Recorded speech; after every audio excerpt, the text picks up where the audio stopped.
Assalamualaikum warahmatullahi wabarakatuh. Perkenalkan, nama saya Nirmayanti Idrus. Saya dari Prodi PG PAUD. Baik, di sini saya akan membuat tugas UTS yang diberikan oleh dosen Pak Irham Wibowo SHMH.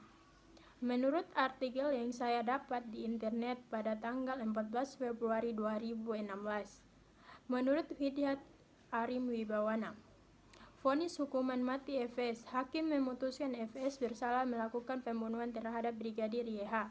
FS divonis hukuman mati. Mengadili menyatakan terdakwa FS telah terbukti secara sah dan meyakinkan bersalah melakukan tindak pidana turut serta melakukan pembunuhan.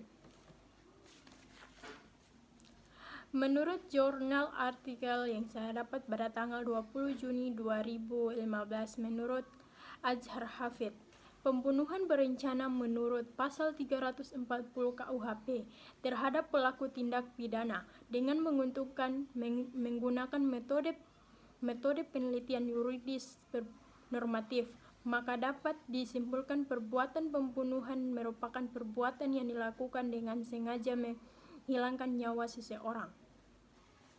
Pasal dasar pembunuhan adalah pasal 338 KUHP yang kemudian unsur direncanakan terlebih dahulu dalam pasal 340 KUHP pidana.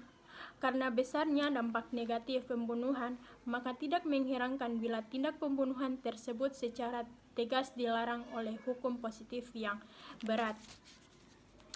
Menurut artikel yang saya dapat dari Twitter pada tanggal 17 Maret 2022, setiap hari ada orang-orang yang divonis hukuman mati atau dieksekusi di seluruh dunia.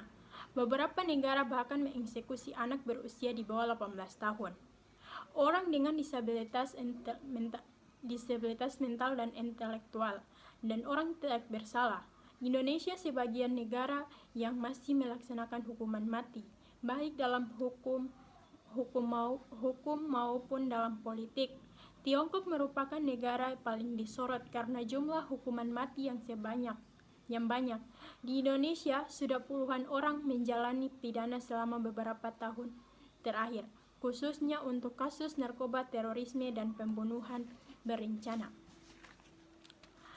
Menurut artikel yang saya dapat di jurnal pada tanggal 15 Januari 2018, menurut Ishak, sanksi pidana pembunuhan di dalam hukum pidana bervariasi dan tergantung kepada pasal-pasal mana yang dilanggar dalam kitab undang-undang dan hukum pidana tersebut. Misalnya, diancam pidana penjara 15 tahun, seumur hidup atau selamanya, 20 tahun.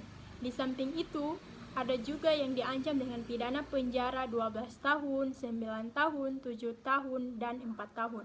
Sedangkan sanksi pidana pembunuhan dalam hukum pidana Islam adalah qisas. Baik, itulah tugas dari saya. Kurang dan lebihnya saya mohon maaf. Wabillahi taufik wal hidayah. Wassalamualaikum warahmatullahi wabarakatuh. Jangan lupa di subscribe.